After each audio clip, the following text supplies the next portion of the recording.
ओम मंगलम भगवान विष्णु मंगलम गरुड़ध्वज मंगलम पुंडरीकाक्ष मंगलायतनो हरि। गुरुर्ब्रह्मा गुरुर्विष्णु गुरुर्देवो महेश्वरा गुरु साक्षात् परब्रह्म तस्मै श्री गुरुवे नमः।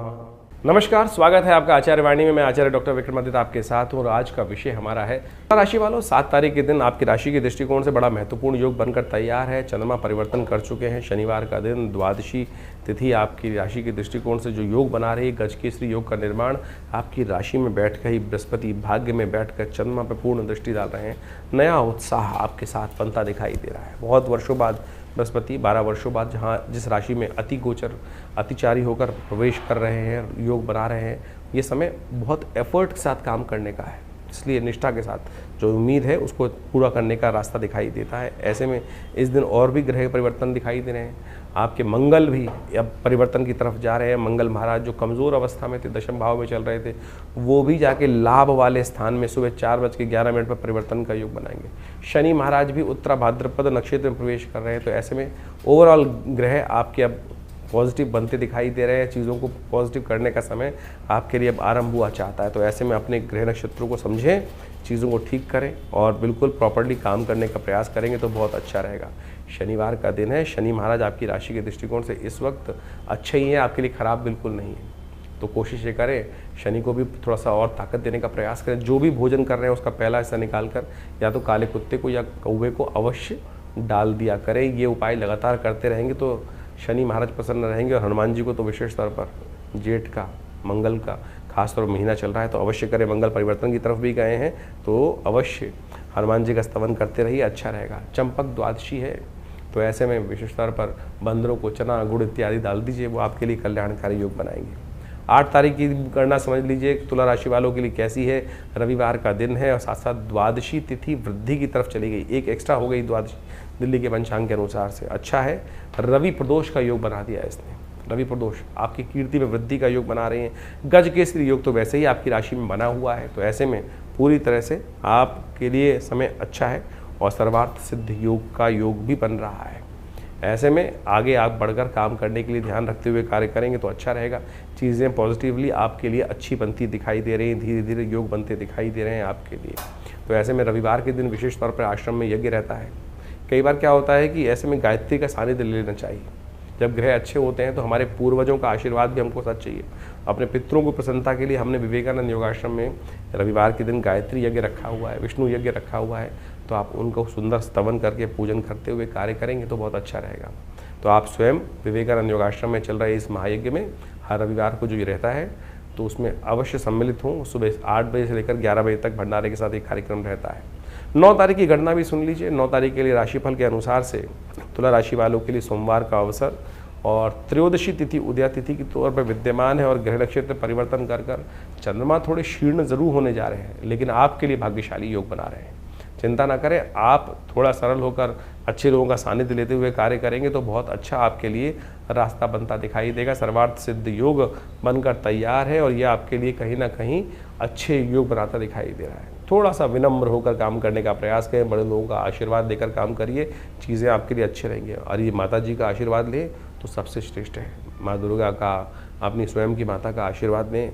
चावल का दान करिए, खीर बनाकर भगवान को भोग लगाइए और उसका ग्रहण करके काम करने का प्रयास कीजिए। चंद्रमा जो क्षीणस्थ हैं, कमज़ोर हैं, वो भी आपके लिए उचित हो जाएंगे। थोड़ा सा चंद्रमा हल्का ज़रूर है तो लेकिन खीर का दान करना, खीर का भोग लगाना आपके लिए बड़ा सुंदर उपाय है। सोमवार के दिवस पे ये कर लीजिए, देखिए बहुत सुंदर होगा। 10 तारीख के दिन ग्रह नक्षत्र दिखा रहे हैं बहुत अद्भुत योग। मंगलवार का दिन, ज्येष्ठ का अंतिम मंगल का योग, 5वां मंगल का योग बन गया है। चतुर्दशी उदया तिथि है, उसके बाद पूर्णिमा का आगमन भी हो जाएगा। और ग्रह नक्षत्रों के दृष्टिकोण से यदि पुरुषार्थ को बढ़ा लें, देखिए आपकी राशि के दृष्टिकोण से क्या हो रहा है कि मंगल महाराज परिवर्तन कर चुके हैं और वहाँ से दृष्टि डाल रहे हैं चंद्रमा पर, द्वितीय भाव में बैठे हुए चंद्रमा पर। तो ये जो चंद्रमा कमज़ोर है उस पर पूर्ण प्रभाव मंगल ने डाल दिया अपने घर में। तो यह उसके लिए शुभ पुरुषार्थ कर रास्ता बन सकता है। चीज़ें बहुत अच्छी फेवर में जा रही हैं। वैसे भी हनुमान जी को थोड़ा प्रसन्न कीजिए। बुढ़वा मंगल अंतिम है, सत्यव्रत है, खासतौर पर बुध उदय होने जा रहे हैं, कई प्रकार के शुभ योग बन रहे हैं। तो ऐसे में पूरी तरह से बुढ़वा मंगल, अंतिम बुढ़वा मंगल का योग बन रहा है, बड़ा मंगल जो है, जिसमें हनुमान जी ने स्वयं भगवान राम के दर्शन किए थे। हमने विवेकानंद योग आश्रम में इस बुढ़वा मंगल पर, अंतिम बुढ़वा मंगल पर बड़ा कार्यक्रम रखा है। सवा मनी का भोग रहेगा, हनुमान जी का सुंदर चूल्हा चढ़ने का कार्यक्रम रहेगा, सुंदरकांड का पाठ रहेगा। आनंद भाव से आप भी इस सुंदर कार्यक्रम में भाग लें। अपने नाम से, यदि दूर से बैठे या नहीं आ पा रहे हैं तो अपने नाम से भी हमारे आश्रम में सिद्ध हनुमान जी की जो प्रतिमा है उनके समक्ष अपना पूजन करने का संकल्प लेकर सुंदरकांड का पाठ कराकर प्रसन्न करने का प्रयास कीजिए। घर में बैठ के पाठ कीजिए। देखिए फिर 1 साल बाद ये योग बनेगा, इसका लाभ अवश्य लीजिए। जेठ के महीने में ये सुंदर योग बनता है, समस्त मनोरथों को सिद्ध करने का योग बनता है। जो ज्योतिष का ग्रह योग आपने अभी समझा, किस प्रकार से ज्येष्ठ के अंतिम भाग में, ज्येष्ठ मास के अंतिम भाग में जो ग्रहों का योगा योग बन रहा है, विभिन्न परिवर्तन के योग बने इस ज्येष्ठ के मास में। यानी अगर ज्योतिष के दृष्टिकोण से आप देखें कि शनि को छोड़कर बाकी समस्त ग्रह अपनी अपनी राशि से परिवर्तन का योग इस ज्येष्ठ के महीने में बना चुके हैं, और इन सब का प्रभाव आपकी जन्मपत्री के अनुसार से आपके जीवन पर गोचर का प्रभाव अवश्य हो रहा होगा। और उस प्रभाव को यदि समझा सकता है, कोई समझ सकता है, तो ज्योतिष की गणना के द्वारा ही समझा जा सकता है। इस समय की चाल को समझना ही सबसे बड़ा महत्वपूर्ण है। देखिए ये वैज्ञानिक युग है, इसके अंदर कुछ भी हम जो भी कार्य करते हैं उसको एनालाइज कर लें, समझ लें क्या कुछ प्रभाव कर रहे हैं, क्या करने से क्या प्रभाव उत्पन्न होगा, उसको अच्छे से एनालाइज किया जा सकता है। आधुनिक विज्ञान ने यही समझाने का प्रयास किया, और ज्योतिष विज्ञान भी आधुनिक विज्ञान के साथ साथ उन दैविक योगों को आपके मत में, आपकी मति में, आपकी बुद्धि में डालने का प्रयास करता आया है कि क्या ग्रहों का प्रभाव किस प्रकार से आगे आने वाले समय में होने वाला है, और उसको समझकर जो बुद्धिमान व्यक्ति उसका लाभ उठाने का प्रयास करते हैं वो जीवन में सफलता को प्राप्त कर लेते हैं। भ्रांति करने वाले, अनेक प्रकार से कटाक्ष करने वाले इस संसार में सदा हैं, सदा रहेंगे ही। कई लोगों की भ्रांति हर क्षेत्र में होती है। वैज्ञानिक तरक्की हो रही है तो क्यों हो रही है, उसका क्या लाभ है, क्यों करनी है, किस प्रकार से करनी है, गाड़ी आई तो क्यों आई, विमान बने तो क्यों बने, दवाइयाँ बनी तो क्यों बनी, किस प्रकार के कटाक्ष लोग करते रहेंगे। जिन्होंने कहा कहना है, कुछ ना कुछ कटाक्ष निकालना है, कुतर्क करना है, वो करते रहेंगे। बुद्धिमान व्यक्ति उन कुतर्कों पे ध्यान नहीं देते और अपनी आगे गति बढ़ाने के लिए जीवन में हर प्रकार से सद्मार्गों पर चलने का यथाउचित भाव से प्रयास करते हैं। ज्योतिष का मत अनादिकाल से भारतीय संस्कृति में रहा है और वो प्रत्यक्ष रूप से बिल्कुल सही है। उसका प्रभाव समझने के लिए बहुत चीज़ों को समझना चाहिए, और ज्योतिष के आचार्यों ने अनादिकाल से इस सुंदर व्यवस्था को, विज्ञान को जिस प्रकार से बनाया है, उसके जो गणित के भाग हैं वो आज भी बिल्कुल जो सटीक गणनाओं के अनुसार से निकलते हैं। सोचें कि अनादिकाल में जिस प्रकार से हमारे ऋषि मुनियों ने केवल गणित के सूत्रों को लगाकर उन व्यवस्थाओं को, आकाशीय मंडल में घटने वाले उस योग को उन गणित की गणनाओं के माध्यम से जो कागजों पे उतारा, वो बिल्कुल आज भी प्रत्यक्ष रूप से 100% सत्य निकलता है। इसको भी आपको आश्चर्य के तौर पे स्वीकार करना चाहिए। तो फिर कैसे विज्ञान नहीं है? तो तथाकथित तौर पर बहुत सारे लोग अनेक प्रकार से आपके मनोमस्तिष्क में विडंबनाएं उत्पन्न करने का प्रयास करेंगे। बुद्धिमान व्यक्ति अपने जीवन को सही राह पर डालने के लिए इस विज्ञान का लाभ लें, और उससे कई बार ऐसी समस्या हो जाती है कि हम कई प्रकार से भ्रांति में फंस जाते हैं। अब ज्योतिष के अंदर एक कारण जानने का रास्ता बचा है कि जीवन में घटना क्यों घट रही है। ज्योतिष के अंदर जो योग है उसको कर्म के द्वारा बदला जा सकता है। कि सैद्धांतिक तौर पे मान लीजिए आपकी जन्मपत्री में कई बार क्या होता है कि किसी कुंडली में बहुत अच्छे योग हैं, किसी कुंडली में बहुत खराब योग हैं, लेकिन फिर भी वो अच्छे योग कार्य नहीं कर रहे हैं, और जो खराब योग हैं उनका प्रभाव जीवन में ना चाहते हुए भी हो रहा है। कारण क्या है? कारण है कर्म, सही दिशा में किया गया कर्म। यदि देखिए आपकी जन्मपत्री जो है वो पूर्व अर्जित कर्मों के अनुसार का कर्मों का लेखा जोखा है। जैसे आपने एक वर्ष में कार्य किया, उसके अंत में एक बैलेंस शीट बनाई, और उस बैलेंस शीट के अनुसार से जो भी आपका लेखा जोखा कार्य किया गया उसका पूरा प्रभाव वहाँ दिखाई दे जाता है। बुद्धिमान सीए जो होंगे, ऑडिटर होंगे, उसको देख के समझ जाएंगे कि इस व्यक्ति ने किस प्रकार का, इस कंपनी ने कैसा कार्य किया है, और आगे आने वाले में कंपनी किस प्रकार का कार्य करने के लिए रास्ता अपना सकती है। लेकिन यदि आने वाले समय में उस कंपनी ने, उस व्यक्ति ने कार्य ही नहीं किया, कर्म ही नहीं किया, सोया रहा या नुकसान के सौदे कर लिए, तो फिर क्या उसकी बैलेंस शीट, पूर्व की बैलेंस शीट जो है उसके ऊपर कोई चीज़ें इस प्रकार से दायित्व डाल सकते हैं? तो वही प्रभाव आपकी जन्मपत्री का है। कि आपकी जन्मपत्री जो जन्मकालीन समय में बनकर आई है वो पूर्व अर्जित कर्मों का लेखा जोखा लेके आई है। जिस दिन से आपका जन्म हुआ उस दिन से आपके ग्रह योगों के साथ साथ आपका कर्म जुड़ जाता है। आप कर्म किस दिशा में कर रहे हैं, यदि सदकर्म कर रहे हैं तो वो पुण्यों का भाव से आपके शुभ कर्म जो है वो आगे आकर आपके जीवन में सुख का पदार्पण कर देंगे। और यदि शुभ कर्म नहीं कर रहे हो, अशुभ कर रहे हो जन्म के बाद से, तो समझ लो फिर वो जो पाप प्रवृत्ति व्यक्ति की है वो कहीं ना कहीं कष्ट देने के योग बना लेती है। ये तो सिद्धांतिक तौर पे हम इस सिद्धांत को समझाने का प्रयास कर रहे हैं कि जो लोग समझते हैं कि डेस्टिनी डिफाइंड है, ऐसा नहीं है, चेंज कर सकते हैं आप अपने कर्मानुसार। तो ज्योतिष का ये प्रत्यक्ष प्रभाव, कई लोग सरेंडर कर देते हैं कि अगर मेरी कुंडली में दरिद्र योग है तो मैं दरिद्र ही रहूँगा। ऐसा नहीं है भाई, दरिद्र योग है तो उसको परिवर्तन कर कर आप उसको शुभ योग बना सकते हो। और अगर राजयोग है और आप कर्म नहीं करोगे, सोए रहोगे, शुभ उसका लाभ लेने का प्रयास नहीं करोगे, अशुभ कर्म करते रहोगे, तो फिर वो राजयोग सब समाप्त भी हो जाएगा, शुभ योग धन का योग समाप्त भी हो जाएगा, छन्नी भी बन जाएगा। तो ये आपको सही रूप से समझ लेना चाहिए कि ये सब कर्म का खेल है और कर्म के साथ आपका हर चीज़ जुड़ा हुआ है। शास्त्र में कहा गया ना, अवश्यमेव भोक्तव्यम कृतम कर्म शुभाशुभम। तो इसको हमें सत्य रूप से समझ लेना चाहिए। और अनेक प्रकार से रास्तों को समझाने के लिए शास्त्र में विभिन्न प्रकार के माध्यमों से उन सब सिद्धांतों को समझाया जाता है। और हम समझें कई बार कुंडली के अंदर बड़े प्रकार के दरिद्र योग बने हुए हैं, केमुद्रम योग हैं। लोग चाहते हैं, बड़ी विचित्र स्थिति है कि ज्योतिषी के पास आके लोग किसी भी विज्ञान पे जाते हैं, चमत्कार की बात करते हैं कि चमत्कार कर दीजिए बस कुछ।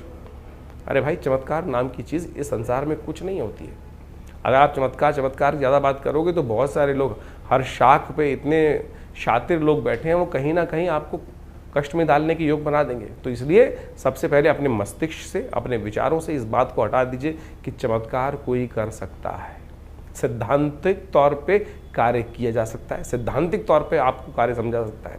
हर चीज़ का प्रभाव है, क्या वो नग है, क्या वो मंत्र है, क्या वो दान है, क्या वो पुण्य है, किसी प्रकार से औषधि का उपयोग है, हर चीज़ का कहीं ना कहीं एक वैज्ञानिक विश्लेषण है। सिद्धांतिक तौर पे उसको समझा जा सकता है कि कैसे कार्य किया। अब इस कार्य को समझने में किसी को दिक्कत हो तो वो उसको चमत्कार का नाम दे देता है। तो इसलिए इस बात को सही समझ लें कि चमत्कार नाम की कोई चीज़ होती नहीं है। जिस चीज़ का वैज्ञानिक विश्लेषण हमको समझ में नहीं आ रहा है, प्रोसेस समझ में नहीं आ रहा है, तो हम उसको तथाकथित तौर पे चमत्कार की गणना में ला के खड़े कर देते हैं। तो इस तरह से आप अपने ग्रहों को सही से समझें। तो ज्येष्ठ का महीना जो हमने आपके समक्ष रखा, ये बहुत पुण्य आने वाला महीना है। इसमें निर्जला एकादशी, इस शास्त्र में कहा गया है कि केवल एक जल का दान, आपके धन के नहीं, जल का दान कहा गया। सोचें, जल तो यथेच्छ मात्रा में अभी तो संसार में व्याप्त है, लोटा भरो और एक जल का दान दे दो, वही सबसे श्रेष्ठ दान कहा गया है। निर्जला एकादशी का सुंदर व्रत इस एकादशी इन ज्येष्ठ के मास में आता है। गंगा का पदार्पण इस ज्येष्ठ के मास में हुआ, जिसे गंगा दशहरा कहा जाता है। दशम पापम हरति दशहरा, केवल एक डुबकी मात्र उस गंगा जल में ले लेने से आपके समस्त अनेक कर्मों में किए गए जो कर्म है, दशम पापम हरति दशहरा, यानी समस्त पापों से निवृत्ति का मार्ग ये दशहरा केवल जल से स्नान करने से प्राप्त हो जाता है। तो सोचें कितना सुंदर भारतीय संस्कृति ने अपने शास्त्रों के माध्यम से उस सिद्धांत, जीवन के रहस्य को समझाने का प्रयास किया है। लेकिन हम तथाकथित तौर पर केवल हर चीज़ में विद्वत जनों को गाली देने का काम करते रहते हैं कि नहीं, जो इस प्रकार से हमारे सनातन के लोगों ने, आचार्यों ने कहीं ना कहीं गोरख धंधा बना दिया, ये कर दिया, वो कर दिया। तो इस बात को, भ्रांति को हटाने का प्रयास करें, अपने संस्कृति के प्रति उलाहना ना दें। हमने संस्कृति के प्रति क्या किया वो समझने का प्रयास करना है हमको, तो वो अच्छा रहेगा। संस्कृति तो बड़ी सुंदर है, परिष्कृत है, सुंदर है, सुनियोजित है, सुसज्जित है।